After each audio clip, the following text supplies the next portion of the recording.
Well, we know the pandemic led to a mass exodus of workers for a lot of different reasons, but finding a new career or the courage to switch jobs is often easier said than done. Joining us now to talk about this is the author of Decoding Your Emotional Blueprint and motivational speaker Judy Wilkins Smith. Good morning, Judy. Good morning. It's lovely to be back in Houston. Thank you. Hey, the last time you were here with us, you talked about how our emotional DNA is inherited from our family and that these patterns kind of tend to repeat themselves. So do you find that this also applies to our work life? Very, very much in our work life. We often set our limits based on what our parents reached. So dad was a major, grandfather was a major, I'm a major. We don't go to colonel and we don't go beyond. So a lot of our limitations are contained in the things that our parents may say or the patterns that have happened further back.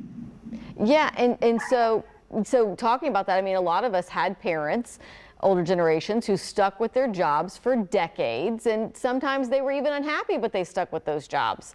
Now we see, at least in what we're reporting every day with the Great Resignation, things seem to be changing. And so do you think that the younger generation is breaking those patterns that we may have learned from parents? Yeah, I really do. And you see this quite often. It gets to the point in the individual where there's got to be more to life than this. We can't go on this way. Something has to give. Well, you get something like a pandemic, and suddenly they're asking themselves, well, if I did work at home, that means I don't have to be in office. And if I did do this and survived, how about I try this? So all of a sudden, we're switched on to a different pattern. And there's a massive different pattern happening. And like you said, for decades, our parents stuck in one job, and that was because we had the Great Depression. If you've got a job, hold on to it.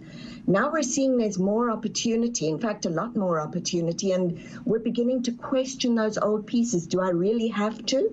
And in fact, these days, if you stay in the same job for years and years and years, you may find that people look and go, well, how adaptable are you? So things are definitely changing.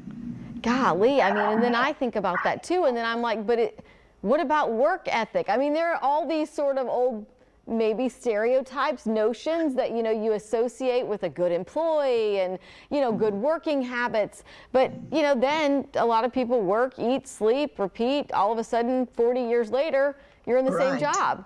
So, I mean, for people who might have that mindset of like, oh, I'm going to stay at this job, I'm loyal. How do you suggest, if someone wants to, that they break that pattern? So what they want to look at is, whose job am I following, or whose career? Is it really mine, or am I following that old pattern? I always say to people when I coach them, remember your job is your child. It is no different than having a child. You've got to nurture that. And would you keep your child in the same diapers for 40 years? So you really want to have a look and listen to, yes, this is good, and yes, these are ethics. Doesn't mean you can't take those ethics into your new job. In fact, if you are ethical and you're really good at your work, you can find a way to find a differentiator and spin that up. So I say to people, go and listen to what you really want to do, and then see how you can build a bridge between this one and this one. Because I've had people who say, I'm going to risk it all and jump. And yeah, that can be scary for some people. It works for some, but you've really got to build those bridges. Take it a step at a time. Don't try and eat the whole elephant, but you will get where you want to go if you just teach it or treat it like a child that you're growing.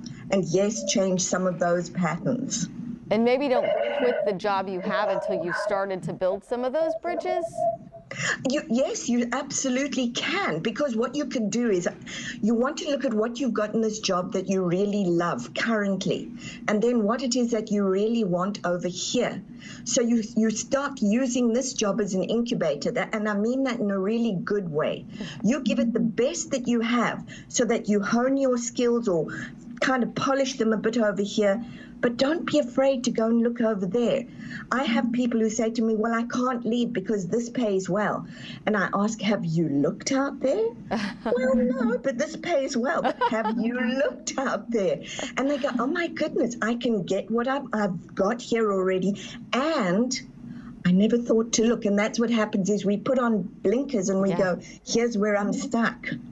And we say, but this is a sure thing. I'm just kidding. Hey, Judy, you'll be in Texas this weekend. So can you tell us about your Emotional DNA conference happening in Dallas? Sure. So the Emotional DNA Conference is at the Renaissance Hotel in Richardson in Dallas. Starts Friday, ends Sunday, and it's really teaching you all the fundamentals of how to spot patterns in your family, how to understand how they're affecting you, and then what to do to write your own chapter and begin changing those patterns into the newer version. What worked then may not work now, and it won't take you into the future. All right, so for people who maybe can't get to Dallas, but they're watching right now, where can they go for more information? They can go to judywilkins-smith.com, and there's a ton of information out there. They'll see where all the live events are, where the book is, where the meditations are. All of that stuff is there ready for them. All right, thank you so much. Judy Wilkins-Smith, motivational speaker, author of Decoding Your Emotional Blueprint. Have a good time in Dallas. I hope you have a successful conference. Thank you so much. Good luck in Houston. It's hot. It is hot. Thank you.